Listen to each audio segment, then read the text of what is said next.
Well, good afternoon. I had a whole video about our seating equipment yesterday, but old Blue kind of let me down, and we had to switch over to Gus. So now I'm in Gus, and I kind of had to remake the video like this. As far as our seating equipment goes, pretty straightforward. That's a P1050 tank. I'm not sure what year it is, 2010 or something. This drill is a 2016, and the tractor now is a 2013 T90505. We just switched to it today. Problem we were having yesterday was hydraulic oil temp in Blue. I'm not exactly sure why it was going up, but it hit 230 degrees, which I think is too hot. I don't know how hot it's supposed to get. I don't think much more than 180 is all that great, but this is about 183 today. So we'll see where it goes. Run it for the day, and then I'm not sure what it could be. I got most of my remotes here turned down to the minimum that they can be, and I got my fan turned up to where it's 4,500. So hopefully that solves itself. I don't know if those couplers that plug into the tractor, if they're worn out or something, if they're restricting flow, generating heat. I don't know much about it. Mechanic question, I guess. But as far as the seating equipment itself, pretty straightforward. We got cameras in each tank. They are wireless, so they flash in and out. If I was to do this again, I would not go wireless, because you can see there's already 100 wires and hoses that run from the tractor to the tank. What would one more hurt? Then you'd have a good picture all the time. But that's what that screen's for. This screen does the cart and the drill. I never have it on this screen. The only numbers you need to worry about on this screen are system pressure and packing pressure, which are two big gauges on that block that you can easily see from the cab. So there's no reason to switch to that unless you're going to wing the drill up. I leave it on the cart. We've disabled all these tank monitors because we have cameras, and they'd fail, and they're expensive and everything anyways. So as long as your meters are turning and your fan speed is up, life is good.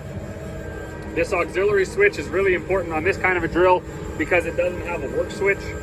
A work switch, when you pull your drill up at the end of the field, most drills have a switch on them that will shut the drill off and stop it from seating. Mine doesn't, so I got to flip the switch at the end of every round. It was a minor inconvenience, but since then I've got used to it, and I actually prefer it that way. That way I can, I don't know, it works better for me. And then the last screen is our monitors. All the blocks together are the seed runs. We have every single seed run, and then we just have one on every fertilizer one. So you see those towers back there, they have 8 hoses off them or whatever they have. And every single one of the seed towers has a blockage monitor, but only one of the small hoses on the fertilizer one have a blockage monitor. And that's not because we don't care that if a fertilizer run is plugged. You can just kind of make the assumption that if the one is working, most likely they're all working. And just one sec here. And that's what they look like when they're not seating. So I just turned the drill back on, and then they all turn green. So what I was saying about only having one on each fertilizer tower, if that big hose that feeds the tower is plugged, then obviously this one's going to go out. Then we would stop and check. Other than that, every time we fill, we check and just make sure that they are still all seating. We've, knock on wood, had pretty good luck with that. So it's a pretty straightforward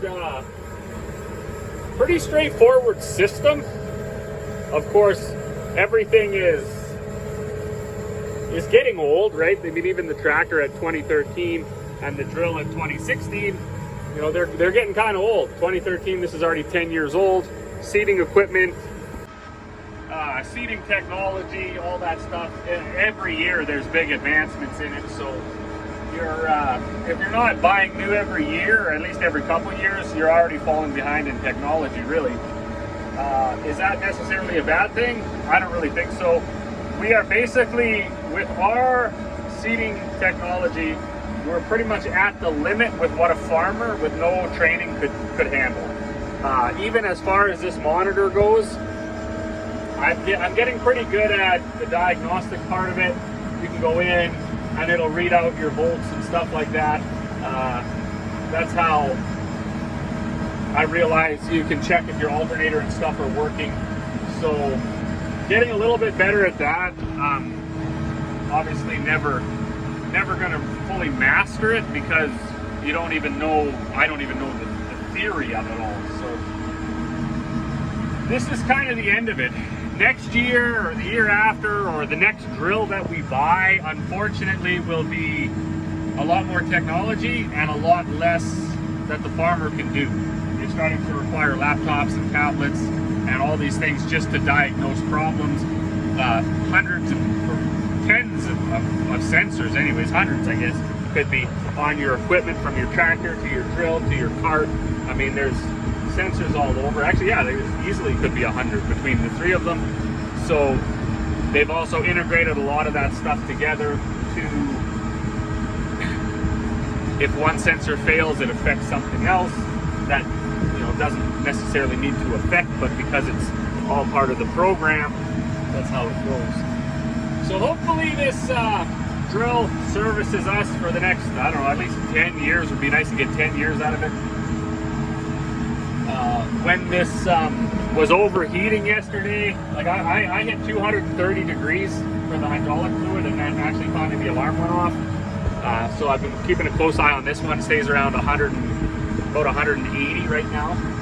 Of course, it's really hot outside. It's 30 degrees. So you're beating that, fighting that out too. But yesterday, when the alarm went off, I needed to go to town and get fertilizer anyways. So I just shut the drill off, and I thought, you know what, we'll give it a couple hours to cool down. I'll go to town, I'll get fertilizer, I'll come back, I'll have supper, and then I'll go out and seed some more. By the time I got back, the fan seal for the fan motor drive had, I'm not sure if it was something internally or just the shaft seal.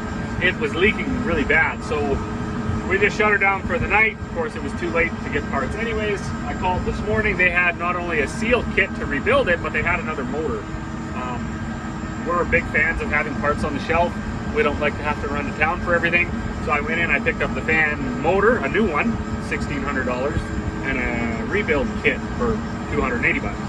So ouch, you know, whatever. Just shy of $2,000 today for parts. But I'm back up and running, and hopefully we can get our heat issue under control.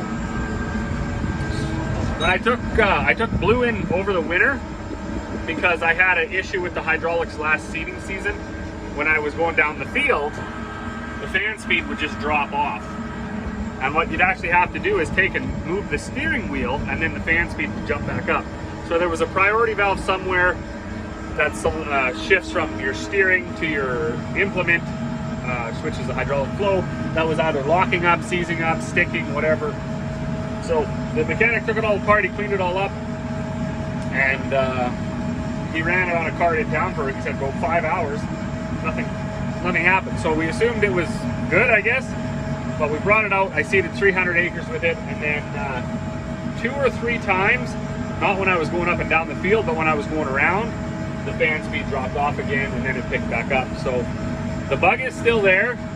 He thinks he knows what it is. Fortunately, he was standing behind the counter when I went in to pick up parts this morning, so I asked him about it. He was going to do a little bit more thinking on it, look back in his paperwork, find the part number for the priority valve that he thinks we need to order, and then most likely we'll get that ordered up. If we do end up putting Blue on that other drill takes way less hydraulics, so it shouldn't be an issue. And if we just go around and work the fields with that tractor, your disc and your cultivators and stuff don't take any hydraulics. So I don't understand how the guys with big precision drills do it, but this drill, you need 3 outlets going all the time.